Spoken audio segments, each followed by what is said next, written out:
Welcome Bruno, welcome to the Nived എക്സ്പെൻ. എന്തായാലും ഞാൻ ടീമല്ലോ എന്നെ പരിചയപ്പെടല്ലോ അറിയോ? പരിചയപ്പെട്ടില്ല കഴിഞ്ഞില്ലേ, 2 ഗോൾ അടിച്ചില്ലേ? പാവം ഇനിയസ്റ്റ കുറേ കാലം കളിച്ചിരുന്നു. എന്തായാലും നീ കുറച്ചാലും അവിടെ കളിക്ക്. നീ ഇനി മുന്നേറ്റം വന്നിട്ടില്ലേനാ? ആടാ, നീ ഉണ്ടല്ലോ, നമ്മൾ ഒരേ റേറ്റിംഗ് ആയിരുന്നു ഒരിക്കൽ 2024 യൂറോയുടെ സമയത്ത് 98 നമ്മൾ ഈ ടീമിൽ തന്നെ കളിച്ചല്ലേ.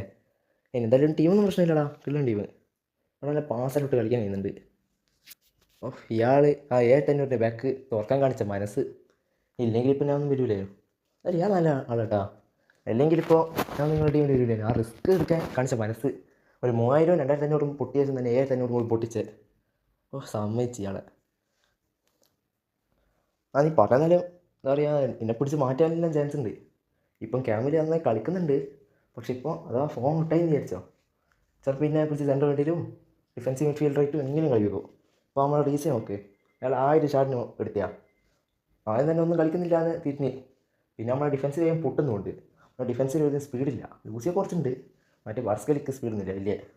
എല്ലാവരും കടന്നു പോകുന്നത്. അതുകൊണ്ട് ഇയാളൊരു ബുദ്ധി അങ്ങ് ഉപയോഗിച്ച് ലെഫ്റ്റ് ബാക്ക് ഉണ്ടല്ലോ റീസേ, ഓനെ പിടിച്ചങ്ങ് സെൻറ്റർ ബാക്കിലിട്ട് ഓനെ കുറച്ച് സ്പീഡിലുണ്ട്, അതെങ്കിലും ഉപയോഗിക്കാം. പിന്നെ അവൻ പറയുന്നുണ്ടേനു എനിക്ക് ഗോളടിക്കാനൊന്നും കഴിയുന്നില്ല എന്ന്.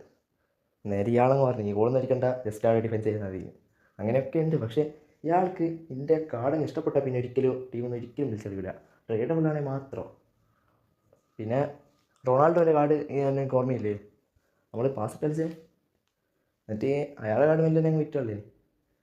ഇപ്പോൾ പഴയ ടോണി ക്രൂസ് ഓർമ്മയുണ്ടാ? എൻ്റെ അപ്പുറത്ത് തന്നെ അങ്ങനെ വരെ ഇപ്പോൾ അവിടെ നിർത്തി വെച്ചിട്ടുണ്ട്. ഓ, അമ്മാതിരി മനസ്സാ. പക്ഷെ എന്നെ ചടിക്കല്ലേ, എന്തിൻ്റെ കുഴപ്പമാണോ എന്തോ.